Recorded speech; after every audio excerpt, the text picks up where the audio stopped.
nakakaalala na ang Panginoong Hesus ay hindi lang buhay, kundi nananahan sa puso ng bawat mananampalataya. Maraming tao sobrang mag-alala. At kung tutuusin, marami naman talagang pwedeng katakutan sa buhay. Pero mahirap na gawain ang laging mag-isip at mag-alala. Ang ating pong pag-aaral ngayon tungkol sa pag-alala ng labis, when you worry too much. Pag sobra kang mag-alala, mamroblema, ano kaya ang dapat gawin?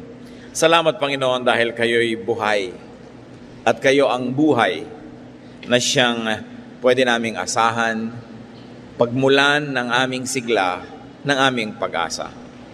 Turuan niyo po kami Panginoon na laging maalala ito at ngayon sa aming pagtitipon, mangusap po kayong may kapangyarihan. Pauwiin niyo po ang aming mga pangamba, mga alalahanin, patawarin niyo po kami sa aming mga kasalanan at linisin niyo kami sa aming mga karumihan. Punan niyo po ang aming mga kakulangan at pagingdapatin niyo kaming tumanggap ng karunungan, pagpapalaya mula sa inyo. So we ask you, Father, to be the speaker.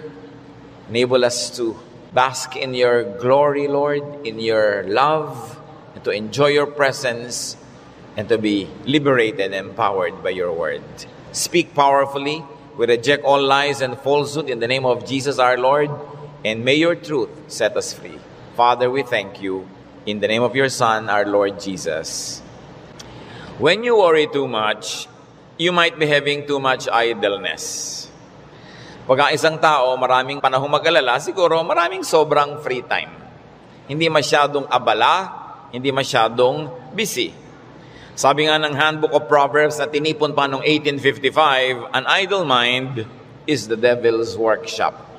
Ang isip na hindi puno ng mabubuting bagay, pinupuno ni Satanas ng mga alalahanin at mga kasalanan. So, ang dapat gawin kung sobrang maraming panahon para dyan, get busy or get busier. Kaya marami po sa nagkakaedad na mas magpag-alalahanin. Warrior. Kasi maraming panahon mag-isip. Laging nakaupo, nanonood ng paglubog ng araw. Madaling araw pa lang ay mga gising na. At kung minsan ay hindi pinapayagan ng kalusugan nila na sobrang maging aktibo, marami tuloy oras mag-isip. Kaya maaari namang punuin ang isip ng ibang bagay at nang hindi magkaroon ng lugar ang pag-aalala. Pero ang maganda, lalo't pinapayagan pa tayo ng ating katawan, is maging abala sa pagkilos. Work. Because work tires our body and shuts off our minds. Try tiring yourself during the day with work, with exercise, because moving well is good for us. It gets our blood flowing at naitataboy ang mga pangungulila, ang mga kalungkutan. Kaya mahalaga ang tao busy. Pero yung sobra namang busy, ganun din ang nangyayari. Because too much preoccupation can backfire. Sabi nga na, many fears are born of fatigue. Pag ang isang tao ay sobra-sobra din namang pagod, ang isip niya nagkakaroon din ng mga kalungkutan at alalahanin. When you worry too much, baka wala ka masyadong tanim na mabuti at natatakot kang umani ng itinanim. Baka marami ka pang tanim na masama, kaya nag-aalala ka tuloy. Kasi kung marami kang itinanim na mabuti, nananabi ka sa pagdating ng bukas dahil baka mamunga na ang mga itinanim mo. Galatians 6:7, do not be deceived. God cannot be mocked. A man reaps what he sows. Hindi tayo pwedeng dapat magpadaya kung ano itinatanim daw ay inaani. Kaya kung nakapagtanim na tayo ng maraming hindi maganda sa buhay, it's time to uproot bad plants. Pwede pa naman niyang bunutin, may pag-asa pa. Kahit nakapagtanim ka na at nalaman mong damo ang itinanim mo, hindi maganda, bunutin. Stop doing wrong kung ginagawa yun at nagawa na. Repent and seek forgiveness. Maraming nabuburang utang pag humihingi tayo ng patawad at tayo ay nagpapakumbaba.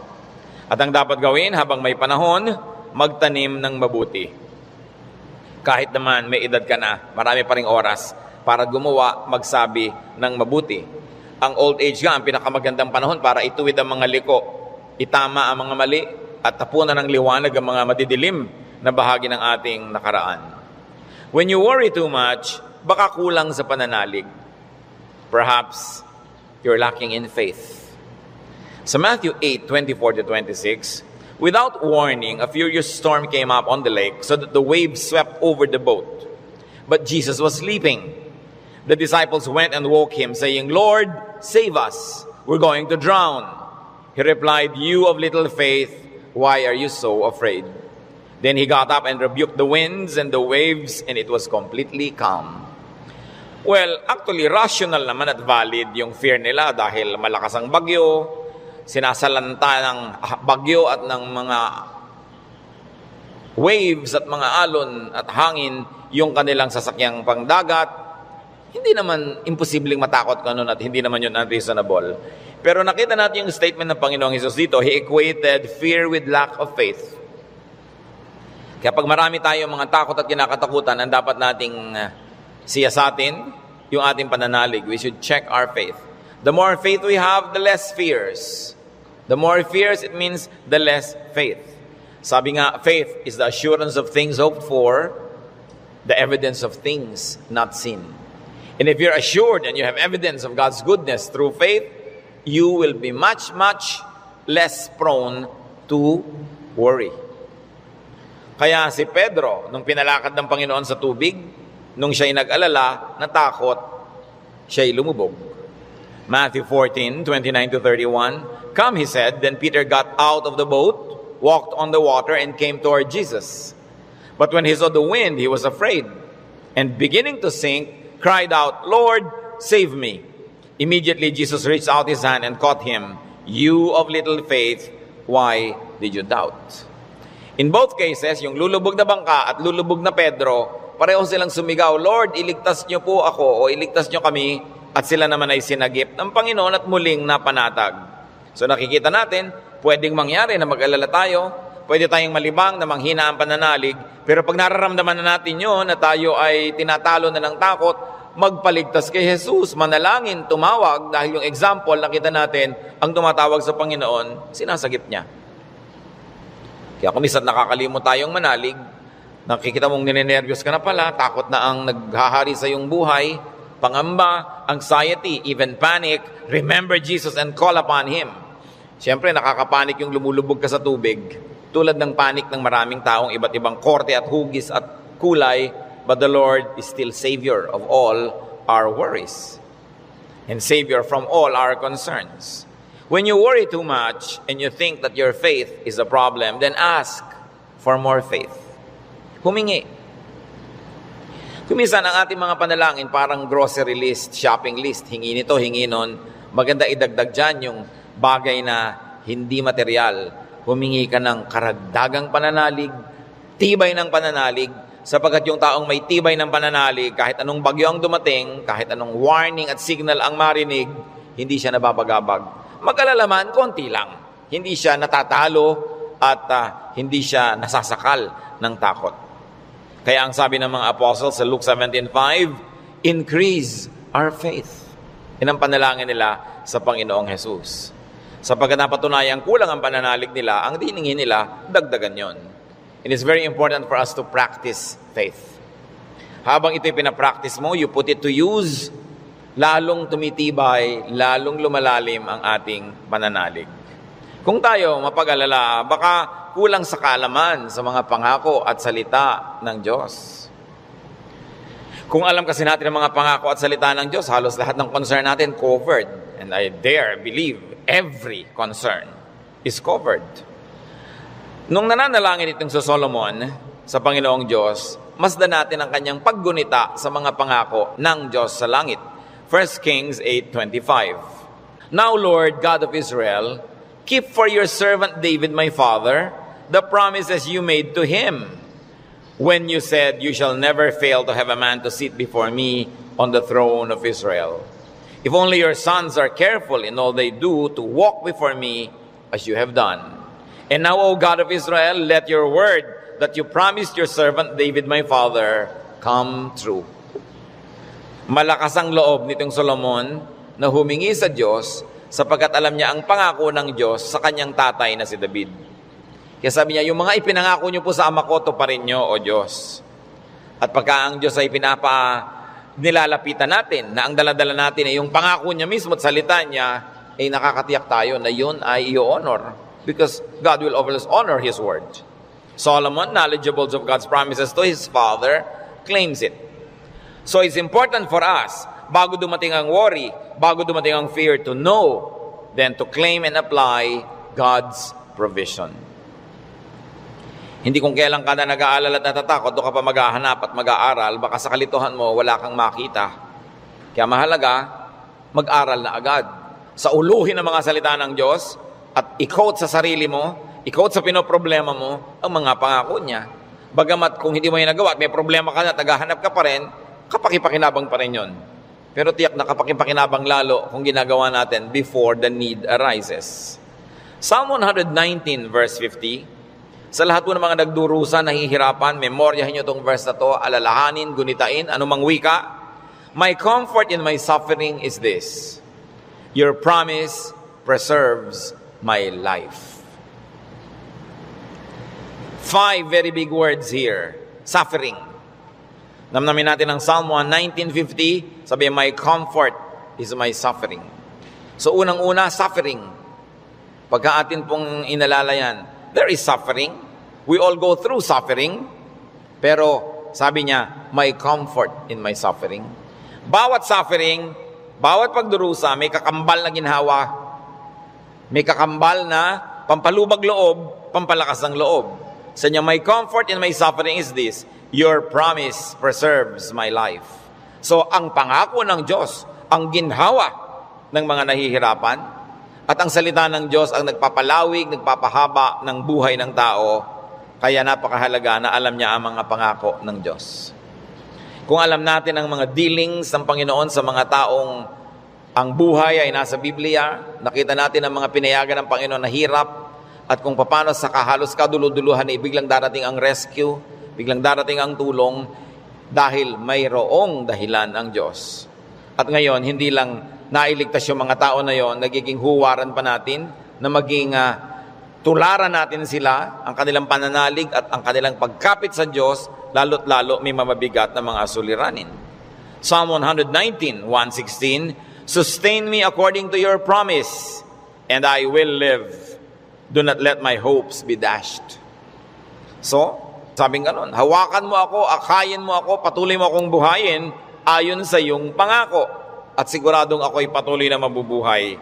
Huwag mo akong hayaang mawalan ng pag-asa. Maraming magagandang pangako ang Diyos. Dapat alam natin. When you worry too much, baka kulang din sa panalangin. James 5:13, is any one of you in trouble? He should pray. Nakita nyo yung simple, mabisa, makapangyarihang solusyon pag ang tao may trouble? He should pray. Unang-una, prayer can change the situation. And even if prayer doesn't change the situation, praying will change your heart. Kaya hindi pwedeng yung prayer walang pakinabang. Maaaring gawin ito yung ginugusto natin na mabago ang sitwasyon, malutas ang problema, dumating ang solusyon, etc., etc. O kaya hindi man ganon, nabago naman ang pananaw natin, nabago ang ating pag-iisip, ganun pa rin ang bunga, tumahimik ka. Ang mahalaga naman sa tao, yung payapa siya. Yung tahimik ka kahit may problema, kahit nga hindi masolve yan, tahimik ka pa rin. Daig mo pa yung nasolve yung problema, pero magulo pa rin sa ang isip niya. Kaya ang mahalaga yung kalooban. At napaka-importante nito mga kapatid, tandaan natin, hindi ninyo kayang kontrolin ang mundo. Hindi ninyo kayang kontrolin ang global warming. Hindi nyo kayang kontrolin ang earthquakes. Hindi nyo kayang kontrolin ang mga political turmoils. Hindi nyo kayang kontrolin na maging sakit. Pero kaya yon ng Diyos.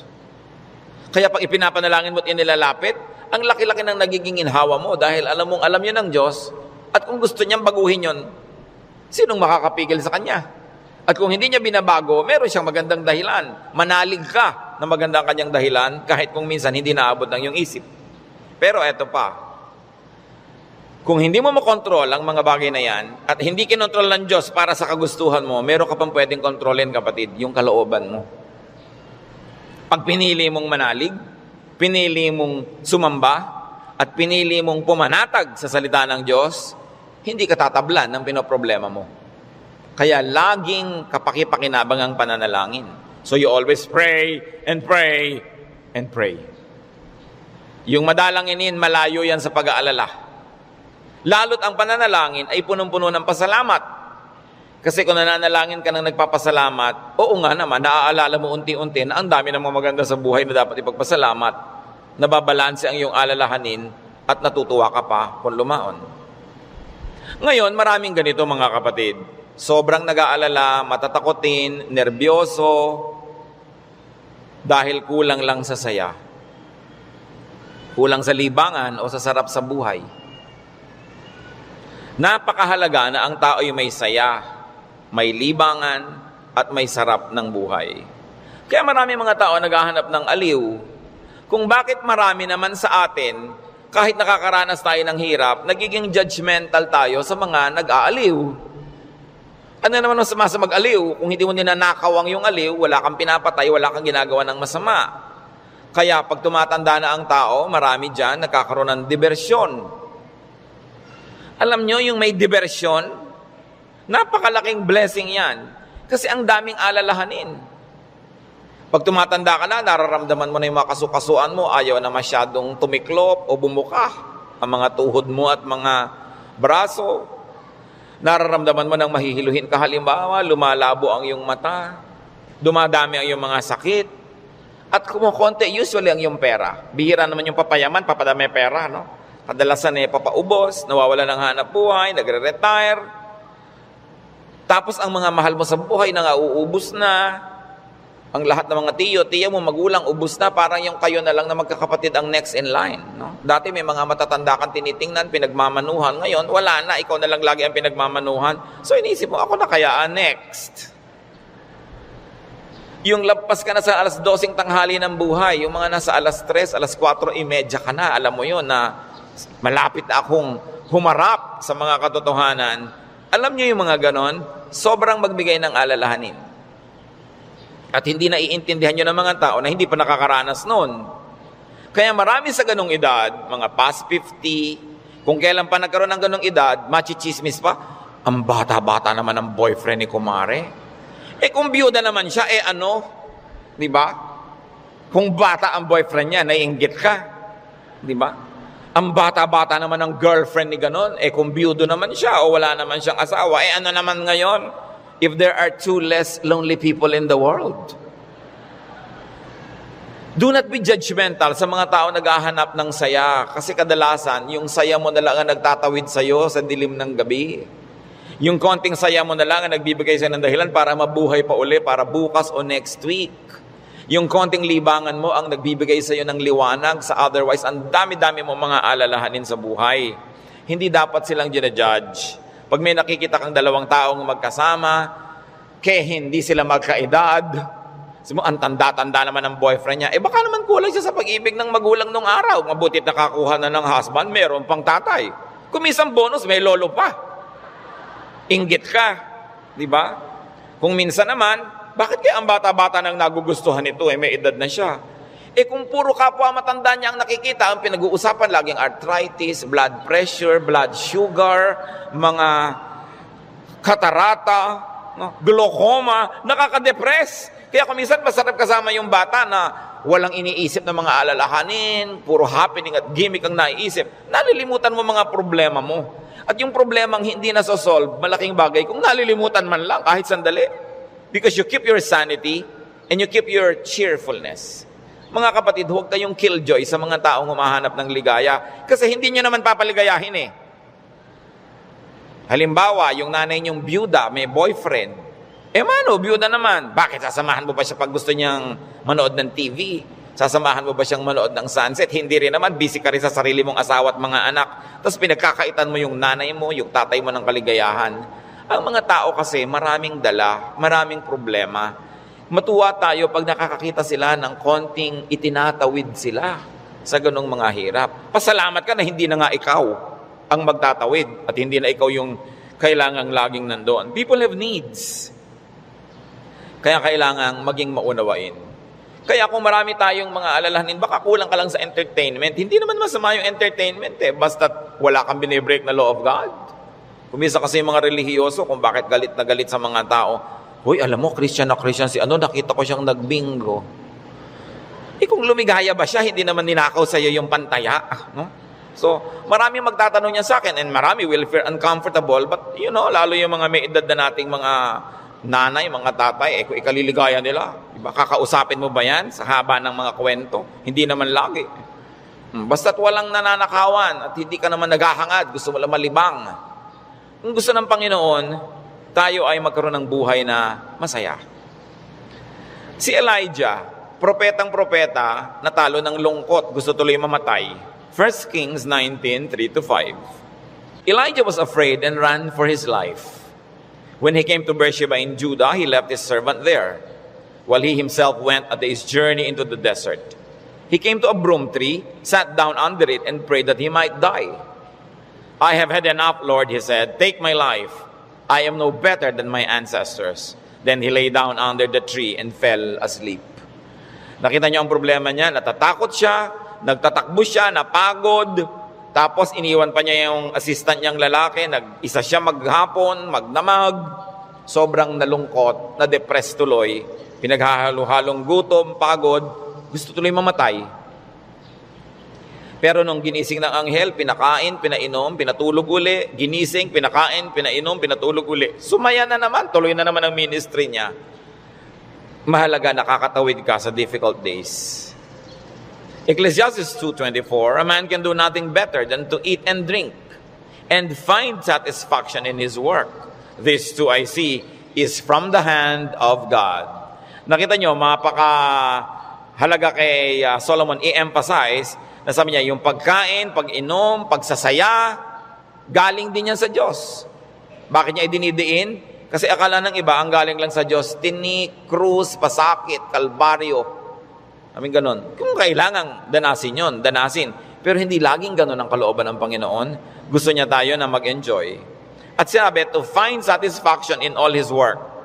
Not in somebody else's work, not in somebody else's fruits, but in someone's work. In other words, kung nasan ka ko, anong ginagawa mo, doon ka umimbento ng saya. Doon ka humanap ng ikaliligaya mo. Sapagkat yun ang doable, yun ang reachable. Ecclesiastes 3:13, that everyone may eat and drink and find satisfaction in all his toil. This is the gift of God. Gusto ng Diyos, pag kumakain ka, masaya ka. Umiinom ka, na-enjoy mo yung iniinom mo. May ginagawa ka, hindi ka nagdadabog, natutuwa ka sa ginagawa mo. Ang payo pa ni Solomon, Ecclesiastes 9:8, always be clothed in white and always anoint your head with oil. Baka naman bukas sa kaputi na kayo lahat. Yung puti kasi is associated with linen sa Israel at sa mga disyertong bansa tulad ng Egypt, kaya lahat ng mga nobles laging naka-white, nakalinen. Ibig sabihin kasi comfortable and beautiful. So ang sinasabi ni Solomon, be comfortable, have pleasure, and enjoy beauty, even in what you wear. Sa dami ng lungkot ng mundo, pag may konting saya na pwede mong kunin sa hangin, kunin mo. Pag may konting kaligayahan, kunin mo. Kasi maraming kalungkutan na hindi mo pwedeng iwasan. Mabuti na yung marami kang deposit sa alkansya ng saya, para pag may panahon ng pagdurusa, may madukot kang saya, pampalakas sa mga araw na malungkot ka. Kaya kung may pagkakataong sumaya, magpakasaya ka. May pagkakataong gandahan ng environment, gandahan mo kasi kuminsan napipilitan kang tumingin sa hindi maganda. Meron kang pagkakataong guminhawa, pagginhawahin mo. Kasi maraming beses hindi ka maginhawa at wala kang magagawa tungkol doon. So buti na yung marami kang pabaon sa sarili mo na saya, tawa, kagandahan, para pagka panahon ng tagsalat, meron kang panggagalingan ng lakas. Surround yourself with what is beautiful and pleasurable and comfortable. Sabi nga ni Balagtas, sapagkat ang mundo'y bayan ng hinagpis, mamamaya'y sukat tibayan ang dibdib. At ang isa sa mga pagpapatibay niyan, whenever you can be happy, so that when sadness that cannot be avoided comes, then you are well equipped because yung balance mo, kahit ma-withdrawhan ng lungkot, yung sayang nakatago, ang balance mo, marami pa ring sayang natira. Kaya ministry natin, mga kapatid, na magpasaya rin sa isa't isa. Hindi magpalungkot. Hindi may nagsasaya, maiinis ka. May nagkakakanta ng I did it my way, babarilin mo. No? Hayaan mo siya magkakanta. Alam mo ba kung anong problema niya sa buhay? Baka kailangan niya ang kidney transplant. Baka yung asawa niya may cancer. Baka ang mga anak niya walang pangmatrikula. At gusto na niyang tumalon sa ilog na walang tubig dahil El Nino. Kaya ang laki ng problema. Tatalo ka sa ilog, di ka malulunod. So malaking problema yun. So kumanta na lang siya ng I Did It My Way kahit wala sa tono. Babarilin mo pa. Surviving na nga yung tao. Marami sa atin, they're just trying to survive. Kung minsan nagdadamit ng akala mo payaso o Santa Claus o snowman, hindi mo siya maintindihan. Pero kung nagpapaligaya ba sa kanya, hindi naman ninakaw sa iyo yung suot niya, anong paki mo? Hayaan mo siya, masaya siya. Hindi natin dapat ginadjudge yung kapwa according to our standard. Ako, hindi ko isusuot yan. Siguro, kontento ka sa buhay mo ngayon, masaya ka. Iba ka may hinahanap siyang ligaya na hindi mo naman ibibigay. Ano ngayon kung gano'n ang suot niya? Mahalaga sa spiritualidad, ang tunay na spiritualidad, ang bunga niyan mga kapatid, kabaitan sa kapwa. Ngayon, kung hindi ka mabait, kahit sa ulo mo yung buong Biblia, sayang lang. Para ano? When you worry too much, baka sobra ka ng pakikinig sa balita. Bad news. Yung makinig sa balita, manood ng primetime TV, garantisado, lulungkot ka. Kung hindi ka naman mawala ng ganang kumain dahil oras ng hapunan. Babae, tinadtad, sinigan, inilagay sa drum, nilagyan ng semento, hinulog sa dagat. Gusto nyo bang panghimagas yan sa inyong paghahapunan? O kaya appetizer, kung late kayo wala kayong mapapala kapapanood yan. Hindi nyo naman kailangan malaman. Nananakot lang para bumenta. Siyempre, because bad news is good news in journalism. Ibig sabihin, papansinin ng tao. Pag nagpapakinig ka sa mga El Nino, La Nina na yan, mga earthquake, takot ang aabutin mo. May magagawa ka ba dyan? Ikaw ba si Bernardo Carpio? Sige, pigilan mo ang paggalaw ng lupa para huwag lumindol. Kaya mo ba yan? So yan ang mga takot na hindi mo naman kailangang entertainin. Kasi wala ka naman magagawa tukol dyan. Kaya manalangin ka. Yan sabi, pray, pray, pray. Siyempre, marami pang nananakot ay padami na ng padami ang tao sa mundo. Actually, pag nag-aeroplano kayo, makikita nyo, ang dami pang lupang walang laman eh. Nagkakagulo lang yung mga tao sa mga bayan-bayan at crossing. Pero ang dami pang maluwag. Napakarami ka lang siksikan kasi because of the imbalance ng economy. Natatakot ang mga tao na mauubos na daw ang langis. Actually, mga daang taon pa yan bago maubos. At hindi pa nga nauubos, nakaka-invento na ang tao ng mga bagong alternative sources of energy. Ang tao kasi fearfully and wonderfully made by God. We were made wonderfully. People will find a way as life finds a way. Sabi niyo ba, papangit na ang buhay? Hindi totoo yun. Tingnan nyo lang ang cellphone na hawak nyo o nasa bag nyo, malalaman nyo umasenso ang buhay. Nung araw, mayayaman lang ang mga may telepono. Yung halos gumapang ka sa lupa, kumatok, pwede po bang makitawag, Mrs. Cruz? Di ba? Dahil sila lang ang may telepono, siya naman may rollers pa. Mamaya! Ngayon, kahit balot vendor, may cellphone. Hindi pa ba yan asenso ng humanidad? Ang mga pharaoh, ang mga Roman emperors, ngayon nahuhukay mga bangkay nila, simpleng abscess lang ng bagang namatay. Appendicitis namatay. Ngayon, routine na lang yan. Diba? Routine. Ang dati nating presidente, Manuel Quezon, namatay sa tuberculosis. Ngayon, nagagamot na yan. In other words, nag-i-improve ang science, nag-i-improve ang technology, natututo tayo ng green architecture, green lifestyle. Sabi natin, parumi ng parumi ang mga ilog, buti pa ng araw na malilinis ang ilog natin. Lilinis din yan kasi magigising din tayo sa katotohanan na walang kwenta ang maruming ilog. Yung dating kerumi-ruming ilog sa Singapore, ngayon ang linis-linis na, ang dami na uling isda. Ganon din naman sa Stockholm, sa Sweden. Sa gitna ng city, ang linis ng ilog, may mga nangingisda at kinakain nilang isda. Dati daw yung parang Pasig. In other words, ang tao kasi natututo. Matututo, mag-a-adjust tayo eh. Nagkakaroon ng maraming research sa siyensya. Hindi ba kahit nga ngayon 10, mukhang 30? Napapahaba ang kabataan para mag-enjoy pa ng maraming bagay. Yung mga kulot ngayon, gusto mo tuwid ang buhok mo, bukas tuwid. Gusto mo kulot ulit next week, kulot. Maraming nagagawa ang tao. Ang pagkain, nung araw nga, bago ka makakain ng palitaw, kailan magigiling ka pa ng malagkit, mga 3 oras mong ginigiling-giling sa bato. Ngayon, punta ka sa Via Mare, mamimili ka ng lahat. Parang piyesta araw-araw.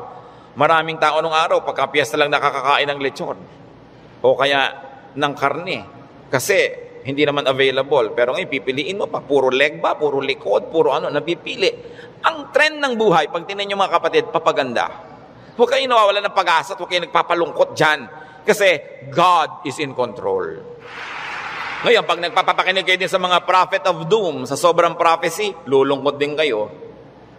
Diba? Ang alam natin, ang ending ng lahat ng prophecy, darating ang Diyos o babalik tayo sa Diyos, kung alin man ang mauna doon, yung pa rin ang tunay na ending, no matter what the detail. Kaya ng ating dapat bigyan ng pansin. We romance the past too much. Laging the good old days, the good old days. Sabi ni Solomon sa Ecclesiastes 7:10, do not say, why were the old days better than these? For it is not wise to ask such questions. Huwag kayong magdrama-drama, lagi yung hinahanap yung kahapon ng araw. Yung nung araw, nasasakay ka halimbawa sa bus, talagang yung buhok mo hinila na ng lahat ng hangin bago ka makarating sa Maynila. No? Yung the good old days ba yun? Na para ka magkaroon ng ice cream, gagawa ka? Good old days ba yun? Marami tayong hindi ina-appreciate sa present, sa accomplishment ng humanidad at ng kabihasnan. Because we romance the past too much. When you romance the past, you will be sad. When you worry about the future, you will be afraid. You know what God wants you to do? Enjoy the day. Enjoy the moment. Yan ang payo ni Jesus. Sabi niya, do not worry about tomorrow. Tomorrow will worry about itself. Let the day's own trouble be sufficient for the day. Yung iba naman, kaya nagwo-worry, sobrang daming alam. Kaya ang sabi sa Ecclesiastes 7:16, do not be over-righteous, neither be over-wise. Why destroy yourself? Habang marami kang nire-research, maraming inaalam na hindi mo naman talaga kailangan sa pang-araw-araw na buhay mo, dadagdagan lang ang alalahanin mo. And sometimes, even in religious studies, ganyan yan. Marami ngayong mga TV networks nagpapakute para makakuha ng audience, mapanood. Walang ginagawa kundi siraan ng Diyos, siraan ng Biblia, guluhin ang pananalig ng mga nananalig. Tapos pag naman nanood ka ng nanood, nakinig ka ng nakinig, ang ending mo ngayon, malilito ka. Hindi ka ngayon makatulog. Anong bunga nun sa'yo? So huwag mo nalang panoorin. Tahimik ang pananalig mo. Peaceful ka. That is a gift from God. Do not permit the enemy to disturb you. Kaya sabi, why destroy yourself? Don't be overwise. Alam niyo yung pagiging wise? It's a very difficult and a very high calling. Kaya mga tinatawag ng Diyos na maging mga philosopher, maging mga prophets, maging mga mangangaral, mahirap yun. Kasi pag lumalalim, tumataas ang iyong alam, nagiging vulnerable ka to so many anxieties and fears. You become vulnerable to a lot of isolation and sadness. Kaya nga yung mga tinawag ng mga special people to be God's channels of blessing and wisdom to others and to the multitudes. That's why we privilege them with respect. We privilege them with a lot of things. Kasi ang pwede lang nating isukli sa ating mga propeta, sa ating mga mangangaral, sa ating mga philosophers, ang pwede lang nating isukli sa kanila, pagmamahal, pag-ibig, pagrespeto, kasi dinadanas nila ang maraming hindi na natin dinaranas. Sa kanila ibinubunyag ang mga malalalim, mahihiwaga at mahihirap na mga bagay para maipaliwanag nila sa mga ordinary mortals like you and me. Kaya mahirap yan. Marami sa mga propeta, marami sa mga great artists, marami sa mga great achievers, great thinkers are tormented by their spirits and in their spirits. Kasi they become sensitive to many things. Kaya napakasarap ng buhay ng mga taong regular lang.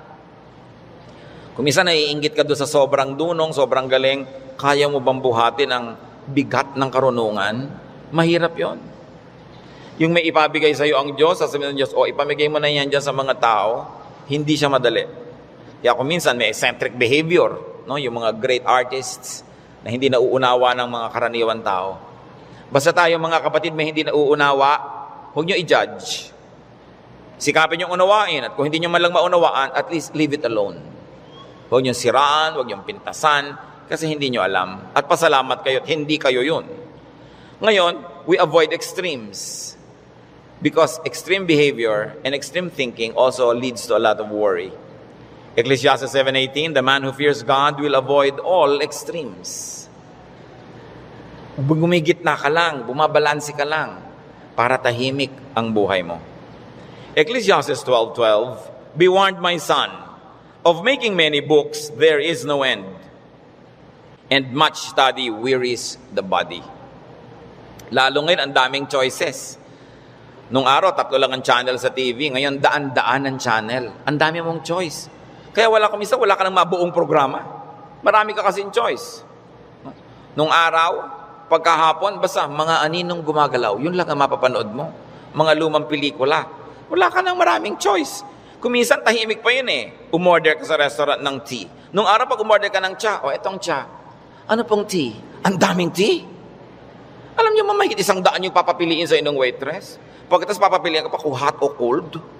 Tapos papipiliin ka pa kung natural o ganito. May sugar o without. Pag may sugar, natural sugar, coco sugar. Ang dami pang sugar.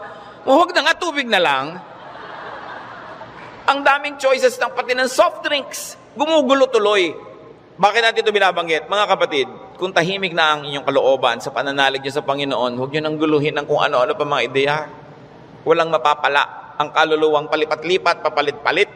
Sabi ni Solomon, tigilan niyo na yung kababasa sobra. Sabi ganon, mapapagod ka lang, matutuyo ang iyong lakas. Sabi ganon, hindi matatapos yan. Ang ending din naman, haharap ka sa Diyos eh. Kaya kung tahimik ka na, payapa, huwag ka nang pagulo pa. That's why prophets and philosophers and thinkers and teachers are burdened. And the only thing we can give them is to privilege them with respect. Sabi sa Ecclesiastes 5:12, the sleep of a laborer is sweet. Read laborer as simple man. No? Yung unscholarly man. Sabi ko noon, mas madaling sumaya pag mababaw ka. So huwag mo nang masyadong laliman. Kasi baka walang humukay, para kang nagtago na walang naghanap, lalabas ka rin, mahirap. Pag may mga mababaw dyan, so, ang saya naman nila, mabuti pa sila. No? Yung konting, ay hangin. Hangin lang, tumatawa. Kesa naman ang tali-talino mo, wala na makapagpatawa sa'yo. Mas mahirap yun. No? When you worry too much, baka kulang ka lang sa food or drink or chemical balance, tulad ng pinag-usapan natin nun. Kaya, yung propeta, pinakain ng anghel sa 1 Kings 19:7-9, at guminhawa na siya nung siya kumain at nakainom. Baka sobra ka nagda-diet, kulang ka na sa vitamina, kulang ka na sa minerals, kulang ka na sa nutrients, kaya ka pala malungkot. Ang bewang mo nga, di ba? Ang liit-liit. Pero ang lungkot mo naman, nakatingin ka at nakatulala, no? Sa kawalan, di bali nang lumaki ang bewang mo. Basta masaya ka. No? Ang mahalaga yung kalooban mong masaya ka. Kasi ang buhay, maiksi. Alangan namang ubusin mo pa sa lungkot yan. Kailangan i-maximize mo yung saya. Kaya si Timothy na laging sinisikmura, sabi sa kanya ni Paul sa 1 Timothy 5:23, stop drinking only water and use a little wine because of your stomach and your frequent illnesses. So kulang siya sa chemical balance. Binabalanse. The Lord Jesus' prescription against worry, Matthew 6:26-34. Sabi niya, look at the birds of the air. They do not sow or reap or store away in barns, and yet your heavenly Father feeds them. Are you not much more valuable than they? Who of you by worrying can add a single hour to his life? Sabi, ba't ka nag-aalala? Kita mo yung mga ibon, hindi naman yan nag-agriculture, pero pinapakain, buhay din yan. Mas mahalaga ka kaysa ibon. Kaya ang unahin mo, manalangin, lumapit sa Diyos, manalig. Tapos marami ka pang ibang alalahanin, etc., etc. Kaya sa verses 26-34 ng Matthew 6, sabi ng Panginoong Jesus, and why do you worry about clothes? See how the lilies of the field grow. They do not labor or spin. Yet I tell you that not even Solomon in all his splendor was dressed like one of these. And if that is how God clothes the grass of the field, which is here today and tomorrow is thrown into the fire, will He not much more clothe you, O you of little faith? Sabi, ba't ka nag-aalala kung ano isusuot mo? Mga little things pa yan. Kasi yung damit dyan, symbolic of all other things. Food and drink, symbolic of all our needs. Plus, what to wear. Sabi niya, nakita mo yung mga damo. Hindi naman gumagawa ng tela yan. Hindi yan nagwagawa ng damit. Pero kahit si Solomon, sa kanyang kayamanan, hindi nakapagbihis tulad ng magagarang damo na yan. At kung yung mga damo na buhay ngayon, bukas ay tuyot na at sisiga na lang, ay dinadamitan ng Diyos ng maganda, ikaw pa kaya ang pabayaan ng Diyos? So pag nag-aalala tayo, tumingin ka sa lumilipad na ibon, Kaya dapat hindi tinitirador ang ibon dahil anong titingnan mo kung walang lumilipad? No? Hayaan nyo silang magliparan dyan. At tumingin ka sa damo na maganda, tumingin ka sa isda na maganda, tumingin ka sa lahat ng magagandang likha ng Diyos, ikaw pa kaya ang hindi alagaan? Kung yan nga, inaalagaan. Kaya sabi ng Panginoon sa Matthew 6:26-34, kadugtong, so do not worry, saying, what shall we eat? Or what shall we drink? Or what shall we wear?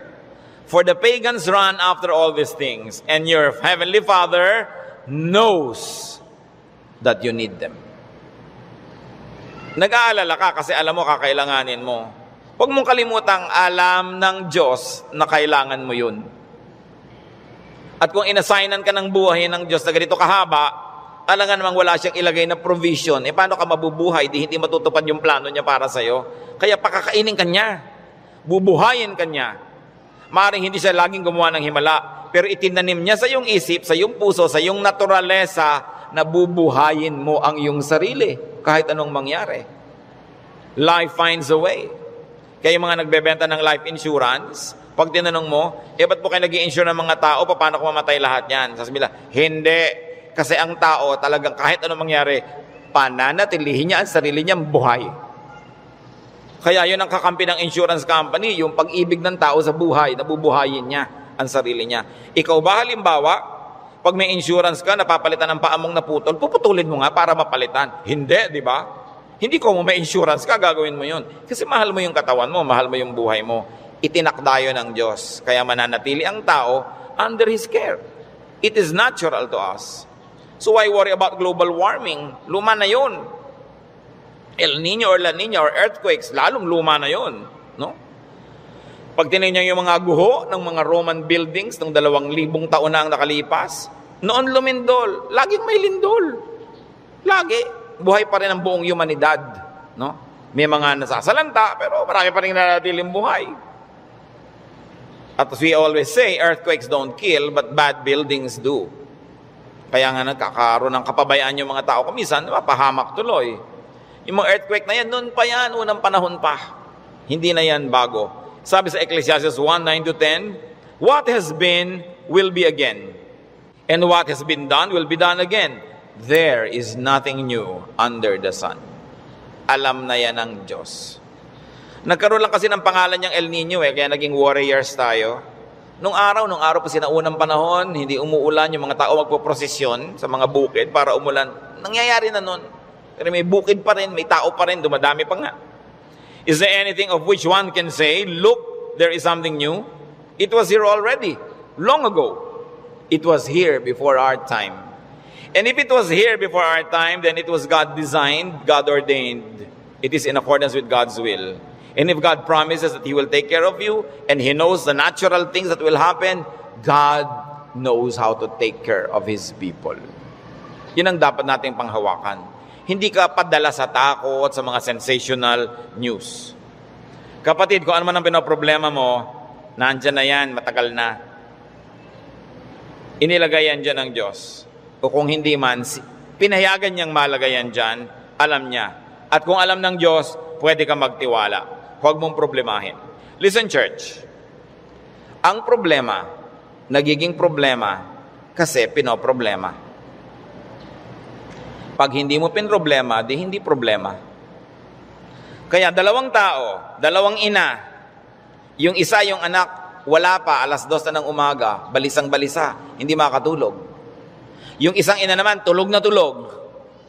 Parehong wala yung anak nila. Yung isa kasi pinoproblema niya, yung isa hindi. So, malaki na yun, alam na niya umuwi.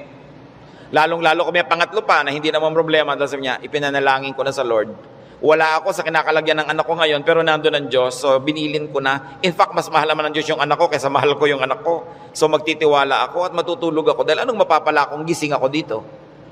So iba-ibang attitude, pare-parehong sitwasyon. Your attitude will shape your lifestyle. No? Ganon yun. Kung minsan, merong mga asawa na hindi na halos pansinin ng asawa nila, laging wala. Merong mga nag-aalala, bakit siya laging wala, etc., etc. Meron mga, ay, salamat, wala siya. Marami akong magagawa ngayon, walang abala. Nasa sayo yan, kung anong gagawin mo sa buhay mo. Pero hanggang hindi mo pinoproblema ang isang bagay, hindi yun problema. Ngayon, iniisip mo, ano kaya, Pastor, ano magagawa po pag natunaw lahat ng mga yelo sa North Pole? Lumayas ka sa harap ko, hindi ko alam. Bakit mo ipapaproblema sa akin ng mga yelo sa North Pole? Di ba? Ba't natin po problemahin yan? Magdasal ka, kahit alam ko na kasi lumubog ang buong mundo eh. Gusto ng Lord na lumutang sila Noah, lumutang. Di lumapit ka sa Diyos para kahit lumubog, lumutang ka. Bakit mo paproblemahin yung buong yelo, buong Antarctica? Ang saya-saya ng buhay ko dito, bibigyan mo ako ng problema. Ano po kaya't naglilindol? Kaya ba natin pigilit kahit anong gawin natin dito? Diba? But of course, there are practical things you can do to minimize risk and danger. But you can only do so much. Kaya nga may Diyos eh.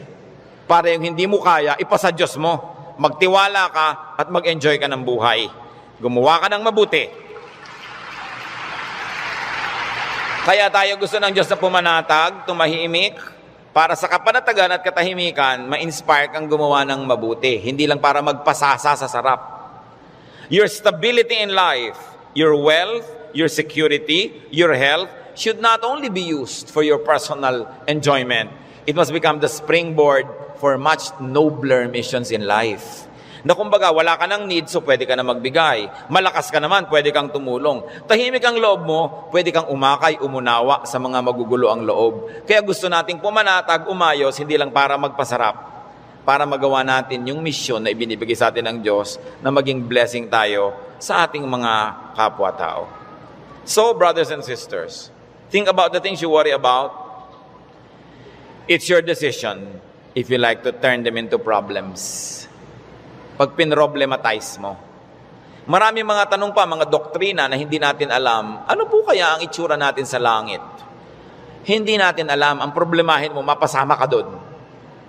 At alam natin yan, manalig ka sa Panginoon, humingi ka ng tawad para sa iyong mga kasalanan, tanggapin mo si Jesus sa Panginoon tagapagligtas, at siya na ang may problema sa mga detalye. Bakit mo pinoproblema? Kahit naman tayo magtalo, mapuyat, hindi natin masasagot. Ipa sa Diyos ang mga bagay. Ito ang isa sa mga pinakamalalalim na regalo ng Diyos sa atin sa pananalig. Nagkakaroon ka ng kapayapaan. Nagkakaroon ka ng katahimikan. Matthew 6:26-34, karagdagan. Sabi ng Panginoon, sa halip ng mga problema kayo, seek first His kingdom and His righteousness, and all these things will be given to you as well. Therefore, do not worry about tomorrow, for tomorrow will worry about itself. Each day has enough trouble of its own. Huwag laging alalahanin ang nakaraan, nakakalungkot. Kaya pag kami mga medyo senior ladies magpa-party, tapos ini-invite ako, baka ang tugtog nyo, puro 60s and 70s, ha? Ayokong pumunta. Puro na lang tayo nung high school natin, nung ganyan. Wala na ba tayong future? Puro past na lang ang pinag-uusapan? Kaya kung minsan nakakatamad na rin umaten ng mga high school reunion, walang pinag-uusapan ko din nakaraan. Mahalaga ang tao, engaged niya yung today, hopeful siya about tomorrow, may mga plans siyang pinag-uusapan, hindi puro past, hindi puro lungkot. Kasi sayang ang isang araw na inubos mo sa lungkot, pwede mo namang pasayahin. Okay, maganda rin naman kung minsan makinig ng mga lumang tugtog, mag-alala ng kahapon, pero huwag sobra. Because when you romance the past, you will be sad. Marami pa tayong, kaya hindi pa tayo kinukuha ng Diyos. May today pa, para mabuhay tayo today. At yung bukas, hawak niya yan. Hindi natin hawak. So, huwag yung agawin sa Kanya.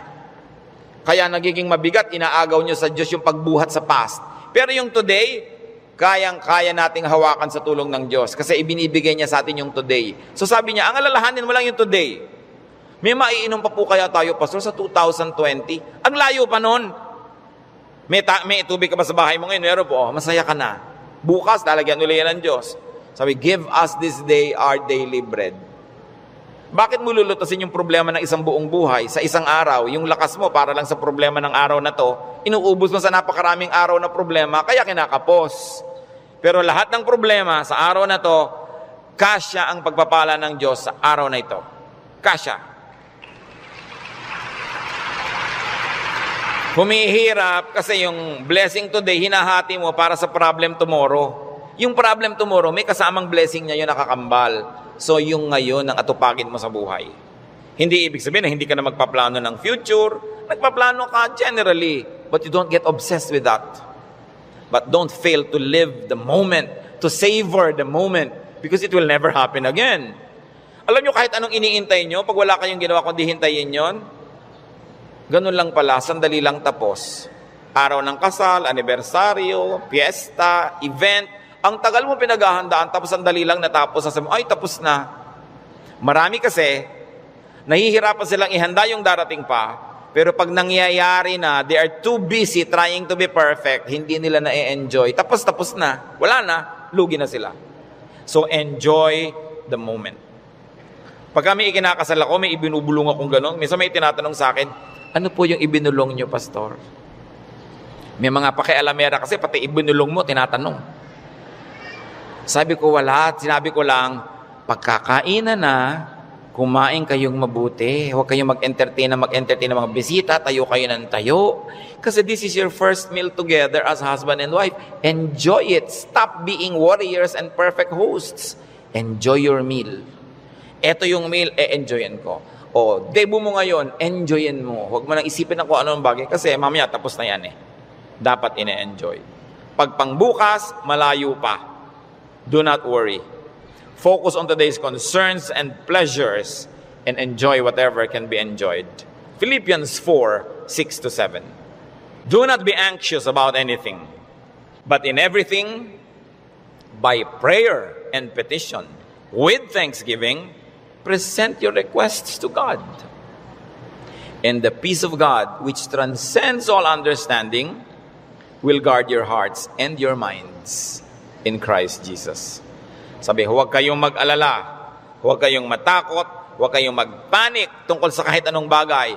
At sa halip na yan, sa pamamagitan ng panalalangin taimtim na may kalakip na pasalamat, ilapit nyo sa Diyos ang gusto nyo. Sabi niya, at makikita nyo, yung kapayapaan ng Diyos na mahirap unawain, imposibleng makamit, mararamdaman ninyo, and you will feel secure.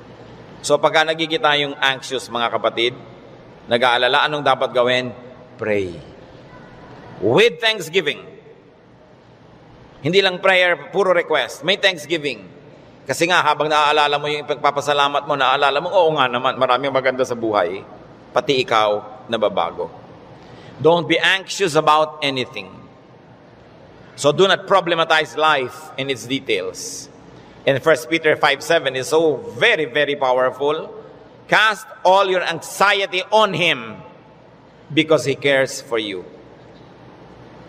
Sabi, ibigay nyo kay Kristo ang inyong mga alalahanin.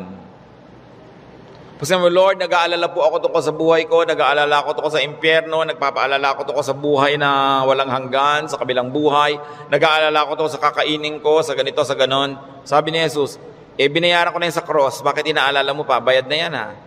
Kaya sabi, cast all your anxiety on Him. Kasi bayad na. Ipapaalala sa iyo ni Jesus, huwag mo nang problemahin, tapos na yan. Binayaran na. Kaya nga ako nagdugo, nasugatan, mahirapan, nagdusa, namatay, para hindi ka na magdusa. Bakit ginokopya mo ako, hindi naman ikaw ako? Ba't ka naman problema? Problema ko yan. Kaya nga si Jesus, Savior. He is Savior. He is Lord. Lord over all our problems and cares. Kaya sabi ng Ecclesiastes 11:10, so then, banish anxiety from your heart and cast off the troubles of your body, for youth and vigor are meaningless. Sabi, palayasin mo, iwagwag mo ang mga problema mo.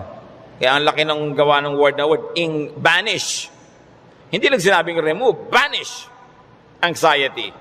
And this word anxiety in its original word and language is the same as the clinical word now for anxiety. Yung halos masiraan ka ng bait sa pag-aalala, sa takot, sa panic, sa nervyos. Sabi, iwagwag mo yan, tanggalin mo yan. Hindi yan bagay sa mga anak ng Diyos. Do what it takes para matanggal yan. Kaya mga sinabi natin, maghanap ka ng ligaya, manalangin ka, get busy, alisin mo ang dapat mong alisin, palitan mo ang iyong mga pag-alala ng panalangin, ng kapayapaan, ng pananalig. Bakit? 1 John 4:3, the one who is in you is greater than the one who is in the world. God who lives in you is greater than the spirit that scares you. Kaya napakahalaga na isipin yan, yes, I'm a winner because Jesus Christ is a winner. Matthew 10:29 to 31, sabi ng Panginoon, "Are not 2 sparrows sold for a penny? Yet not one of them will fall to the ground apart from the will of your Father. And even the very hairs of your head are all numbered. So don't be afraid. You are worth more than many sparrows." Yung maliliit na ibon sa Israel, ang mura-mura, dalawa nun, isang pera lang. Para halos economic value. Sabi ng Panginoon, hindi ba ang mumura ng mga ibon na yan halos walang halaga? Pero wala ni isa sa mga yan ang namamatay nang hindi alam ng Diyos at hindi pinapayagan ng Diyos. Pati sila, pinapayagan muna ng Diyos na mamatay bago mamatay. Alam ng Diyos ang nangyayari sa kanila. Ikaw, sabing ganon, pati nga number ng buhok mo dyan sa anit mo, alam niya. Alam ng Diyos kung ilan nang nalaglag sa unan kagabi, sumama sa shower, ilan niya kung ilan yung tumutubo, alam niya kung ilan yung nalalagas. Ibig sabihin, ang pagkakaalam ng Diyos sa buhay natin, very updated and very detailed. Kaya sabi niya, huwag kang mag-alala. Higit kang mahalaga kaysa maliliit na ibon. Kaya pinapahalagahan ng Diyos ang iyong buhay, pahalagahan mo rin at huwag kang matakot kahit kailan. Ano ang mga ipinag-aalala niyo mga kapatid? Sa mga binanggit natin o sa mga hindi natin nabanggit,